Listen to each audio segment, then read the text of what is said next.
Hi, and welcome to 647, 6 stories for 7 a.m. because there's a famine of truth in our land, and this is your quick news fix. And the truth starts now, and we're going to get right to it. This is take one on Wednesday. What's Wednesday? It's hump day. That's right. You're going over the top today. You're going past the 50% point. So let's do it with some integrity, with some push. Here we go. Take one. Rage bait crowned 2025 Oxford Dictionary Word of the Year. You needed me to tell you that, right? Online vernacular went legitimate this week when the Oxford Dictionary crowned rage bait the 2025 Word of the Year. Oxford defined rage bait as an offshoot of clickbait, differentiating it as content made specifically to inspire outrage to increase. That could be 647. Come on, admit it. All right. Outrage to increase engagement and potential profit for the original creator. Well, that's where the whole thing falls apart. Okay, so online content deliberately designed to elicit anger or outrage by being frustrating, provocative, or offensive, typically posted in order to increase traffic to or engagement with a particular web page or social media account, says the Oxford Dictionary, right? This is what Trump is a master at. The selection of rage bait came after 3 days of voting by more than 30,000 people. Love a group shot of those folks. With 2025's news cycle dominated by social unrest, debates about regulation of online content, and concerns over digital well-being, our experts noticed that the use of rage bait this year has evolved to signal a deeper shift in how we talk about attention, both how it is given and how it is sought after, engagement and ethics online. The emergence of rage bait as a standalone term highlights both the flexibility of the English language, where two established words can be combined to give a more specific meaning in a particular context, in this case, online, and come together to create a term that resonates with the world we live in today. Rage bait. I put out a bunch of it, not always on 647, but in working on the platforms. It gets colorful. It's fun. All right, take two.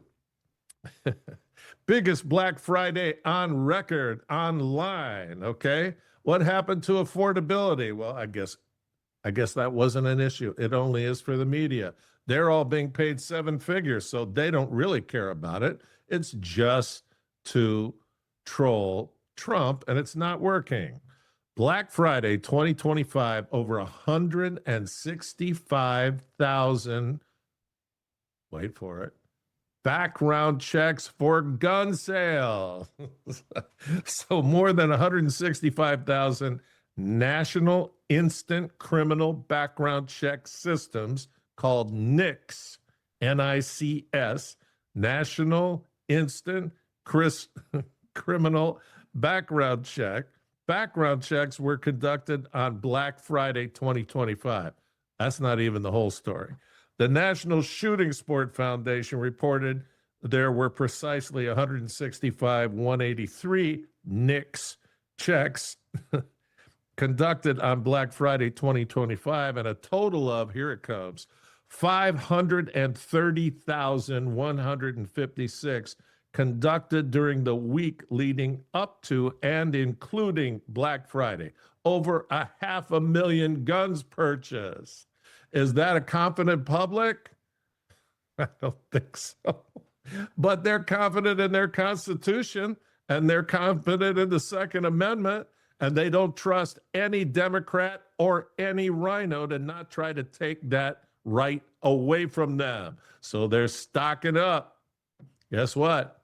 When the Dems get back into power, they're going to go house to house with SWAT teams, and we're all going to go, someone came in and stole it. It was the funniest thing. All of them. I don't know where they went. Oh, well, we're going to run metal detectors around your yard. I don't think they were stupid enough to hide them in my yard, but knock yourself out. All right. NICS checks are those conducted at retail for the sale of a firearm. The checks began in 1993 and are conducted by the FBI. And oh, by the way, criminals and Muslims love to go and take these tests. So thanks for doing that. It's helped so much manage the problem. They're conducted by the FBI, which uses the information a would-be gun buyer provides on gun transfer form 4473. These are not the people causing problem with guns, you dorks. Once a would-be gun buyer passes the NICS check, he is able to buy a firearm, unless he just goes to a bro on the street and they look in the trunk and go through the assortment. Yow. Where's the reality, folks? Take 3. Senator Bernie Marino introduces bill to outlaw dual citizenship. Now, this is a great guy, and this is a guy who's doing the job that should be done in Congress, right? He's a Republican from Ohio, but he's from the country of Colombia. Oh, and here's a funny thing. He came here legally. Oh, and guess what? At 18, he got his citizenship, and he's now in office, and he's doing a great job, and he's doing something that none of his compatriots on Capitol Hill will do, and that is to say, you can't have dual citizenship in our country, period, and you can have it if you're going to hold a political office. I wish you all knew how many people have dual citizenship with Israel? And then what the heck is that about? Inquiring minds want to know, but you can't ask because you'll be called anti-Semitic or racist. Calm down, Chuck. Senator Bernie Marino, Republican, Ohio, on Monday introduced the Exclusive Citizenship Act of 2025. I like it already. Legislation aimed at ending the practice of U.S. citizens holding dual citizenship. The proposal would prohibit any U.S. citizen from maintaining citizenship or nationality in another country, citing concerns over divided loyalties and national allegiance. It's sad it had to come to this. I got people in my family who have dual citizenship with England and the U.S., and they loved it. They loved that part of their life and this part of their life. But guess what? There's too many people who have sold this country out now. So this is the overcorrection. I'm sorry for you folks. The bill establishes that U.S. citizenship may not be held concurrently with any legal status that imposes an obligation to a foreign nation. Individuals who voluntarily acquire foreign citizenship after the law takes effect would be treated as having relinquished their U.S. citizenship. Those who currently hold dual citizenship would have 1 year, listen up, my cousins, 1 year to formally renounce their foreign nationality or forfeit their American citizenship. Those who fail to comply would, under the Immigration and Nationality Act, be deemed to have voluntarily relinquished U.S. citizenship. Well, there's a whole bunch of people in Hollywood will do that. I think they should do it immediately, even before this act gets passed. Wait till you see the clown show that's going to go on Capitol Hill over this.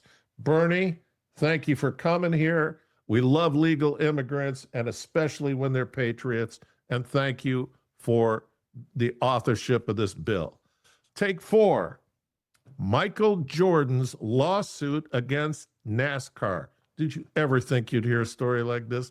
I never did. Michael Jordan and NASCAR, guess what? He's got his own team, and his best buddy's got his own team, and they do it all together. And guess what? They're getting stiffed by the rednecks at NASCAR, and they're putting their foot down. Let's see what happens. Basketball legend Michael Jordan's lawsuit against NASCAR saw its first day in court on Monday in a jury trial that could change the very fabric of elite motorsports.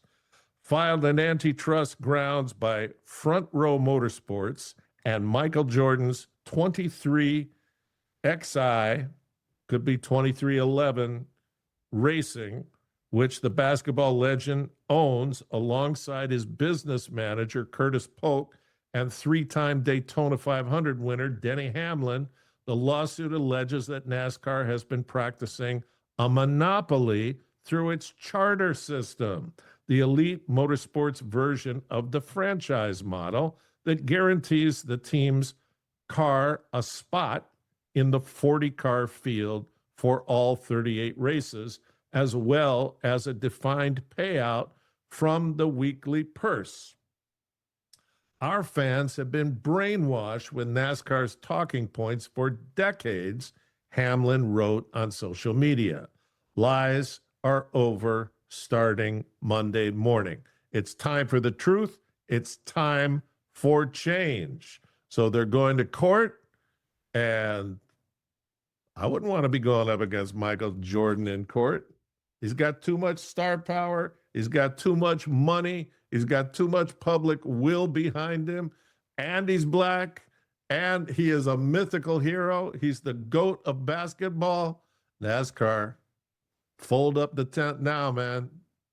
Cut your deal. You're not going to win in court. This is going to be bad for you.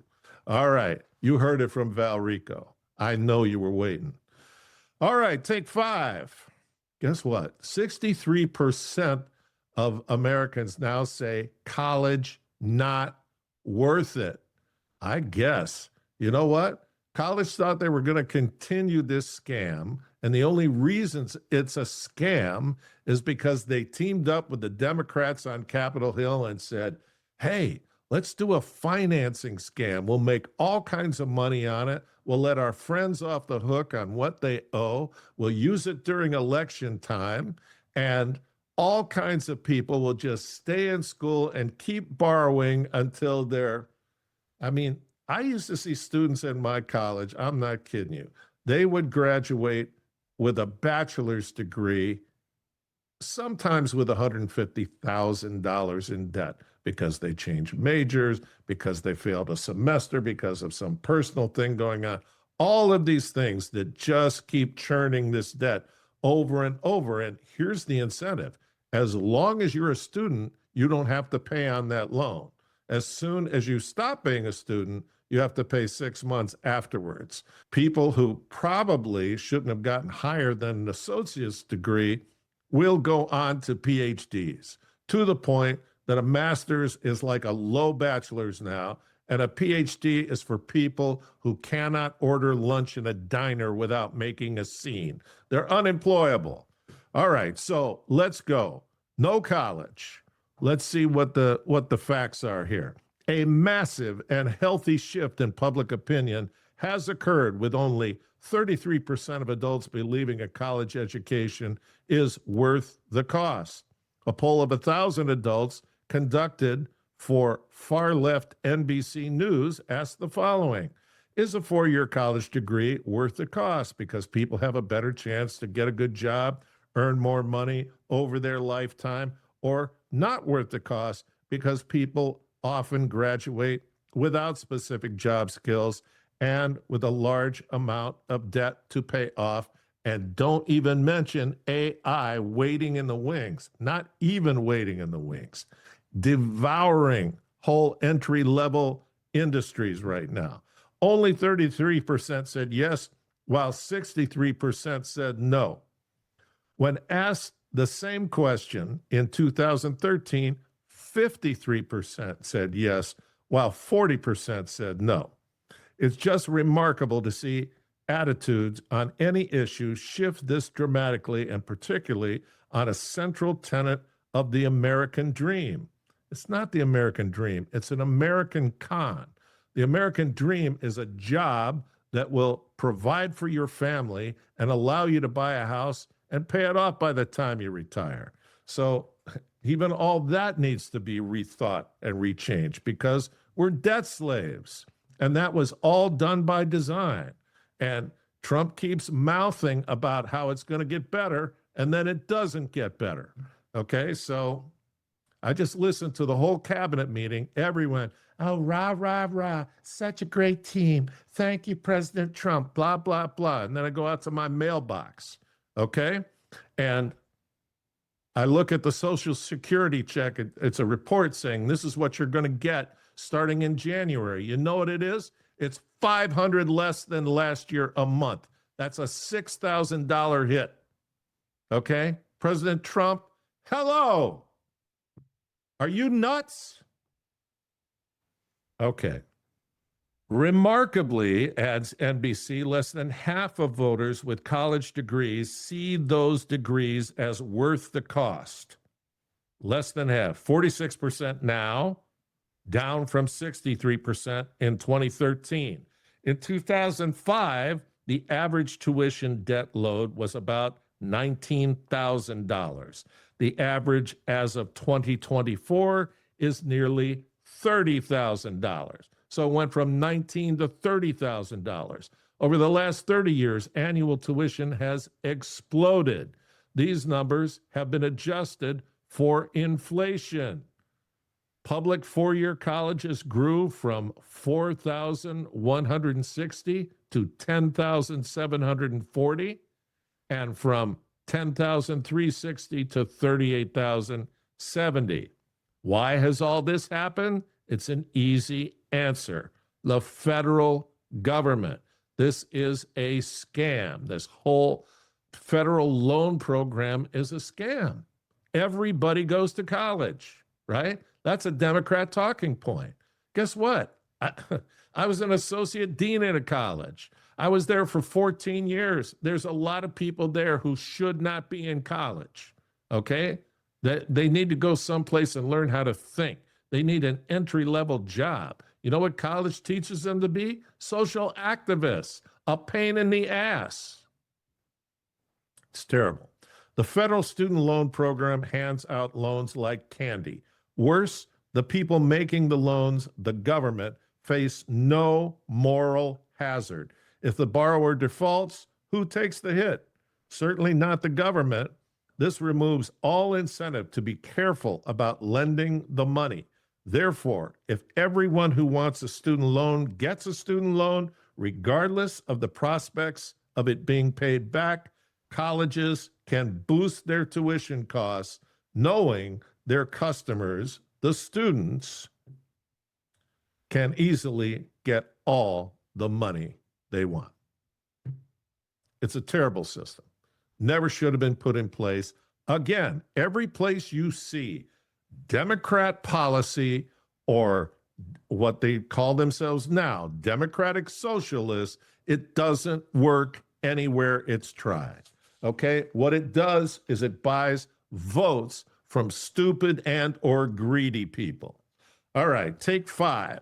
Oh, wait a minute. There's more to this college story. Here's just another little add-on for it, right? An audit of a now closed Eastern Ohio community college revealed millions in questionable federal taxpayer dollar spending on student financial aid. I used to have a lot of first responders come in from this college in Ohio because they were doing online work and they were doing it cheap, and they made a complete mess of the whole thing. State Auditor Keith Faber announced questions surrounding $17 million in spending at Eastern Gateway Community College. The money represents the entire student federal aid program at the school. Faber also said pervasive deficiencies in record keeping and poor accounting and controls led to widespread financial mismanagement of public resources. It sounds like Governor Waltz up in Minnesota with our friends, the Somali terrorists. See, it's always a government person handing the money out from the back seat of the car. No problem at all. Okay? This goes beyond sloppiness and honest mistakes, Faber said. The people should be outraged. I saw the records coming in from that school. It was an absolute mess. It used to take forever to try to work it out. And the registrar would be up in my office. And I go, what do you want me to do? This guy took all these classes. He's got the credits there. What's your beef? The beef is that the school's a joke. All right, I understand. But guess what? That's not what qualified him. It was all his time in the street with the FDNY or the NYPD. Overview, folks. All right, take 6. This is an arms study. Man, it hits close to home, too. This is in Evanston, Illinois. This is where my dad grew up, where his people grew up. It's where I spent a wonderful kindergarten through 3rd grade in Chicago, but in this burg of Evanston. And here's what it's become. A left-wing church in Illinois put out a nativity scene with a zip-tied baby Jesus. Make sure you get that. It's the clue. Zip-tied baby Jesus. Roman soldiers depicted as U.S. Immigration and Customs Enforcement, i.e. ICE agents. So the Roman soldiers are ICE agents. And Mary and Joseph wearing gas masks. Lake Street Church of Evanston said in a post to Facebook last week that the display reimagines, that's a word I hate from this past decade. Let's reimagine it, right? So this display reimagines the Nativity as a scene of forced family separation, drawing direct parallels between the Holy Family's refugee experience and contemporary immigration detention practices. By placing the Christmas story, Christianity's central narrative of refuge, sanctuary, and sacred family, within the visual language of immigration enforcement and detention, this work asks viewers to confront the disconnect between professed religious or moral values and immigration policies, the church explains in its post. The church never asked for an explanation from the Biden administration why it was okay to let 20 million people come into our country unvetted, fly them in the dark of night, all over position based on voting maps, and then give them nothing but freebies: free school, free shelter, free food, free welfare and credit cards and smartphones. Nobody comes to this country like that. But this group did. And the Democratic Party looked the other way and had all of us pay for all of this largesse with taxpayer money. And they should be begging that we don't drag them all off to prison. And these people ought to go to prison. This is not art. This is not a work. This is a sacrilege because you're reprobates. Your brains are broken. And you live in a place that I used to consider idyllic. Not going back there now. No, just going to keep huddling down here in Florida. But 647's going out.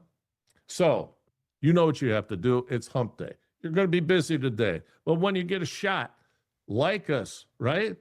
Subscribe. Tell your friends to subscribe. Push it out. And guess what I'm doing? What I do all the time. I'm going to put my arms up. I'm going to ask you to all keep praying for Andrew Wolf, right?